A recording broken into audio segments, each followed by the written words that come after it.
specifically for Hong Kong, entrepreneurs have to think a lot more globally because it's a relatively small market in terms of the population.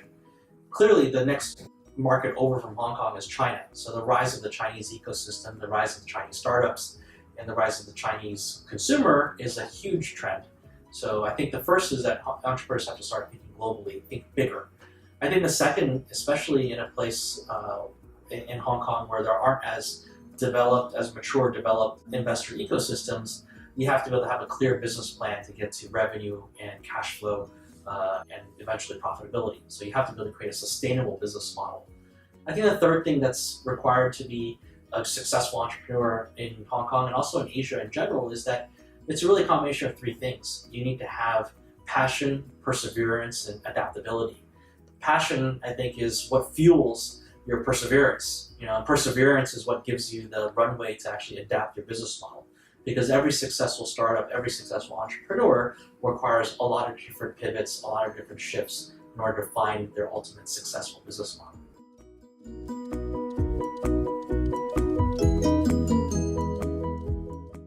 Well, I think first of all, you have to understand that traditional institutional investors, let's say early stage VCs, they have a very high hurdle rate.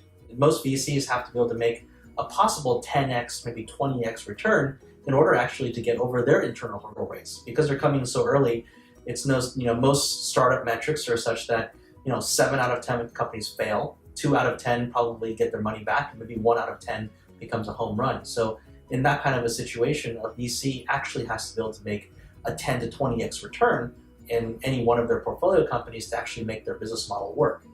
Just because you can't get funding from a VC doesn't mean that you don't have a successful business model. It just means that you probably haven't articulated a clear vision that can get to that 10, 20x type of return. That being said, I think there is the rise also of alternative investors now in Hong Kong and in Asia. Right? In particular, I think early stage VCs have to some extent been supplanted by angel networks and the rise of large angels or super angels. You also have quite a few alternative investment funds out there now, whether it be hedge funds, family offices, corporate investment funds that are also funding companies as well. So I think that the traditional view of you go to a VC and you go through that VC funding cycle really is changing in today's environment.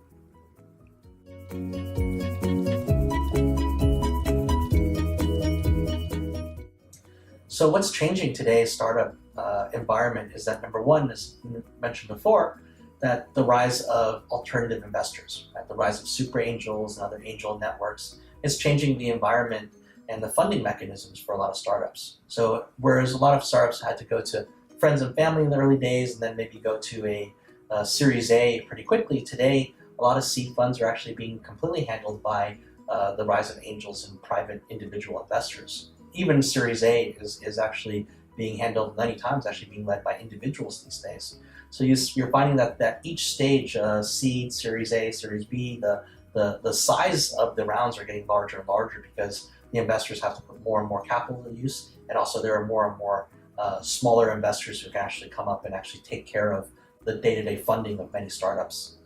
I think the second thing also is that the cost of actually doing a startup has fallen because of the rise of lean startup and design thinking and new methods of starting companies. It used to be that founders would come up with a business plan, raise money, and then go do a one big bang to try to get a product out to market.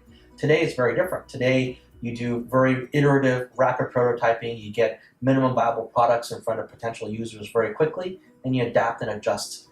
And that's changing, that's reducing the risk of product development, it's reducing the risk of the product market fit. So at a very early stage, you can figure out if your business model is viable or not. So you don't burn through a lot of capital just to even figure out that first question. You can spend very little capital to actually figure out if that idea or concept is going to be viable.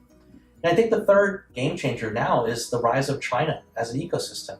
The Chinese market really in the last couple of years has arisen as being a potential alternative to really the United States. The US used to be the top of the mountain, if you would, in terms of startup success and getting to the real scale. Today, China offers a very viable alternative, especially for entrepreneurs in Asia. If you can actually build a startup in China that actually can capture a certain segment of the market, it's very much a viable market that you can actually get to scale as well. So I think those are really the three things that are game changing for today's entrepreneurs in Asia.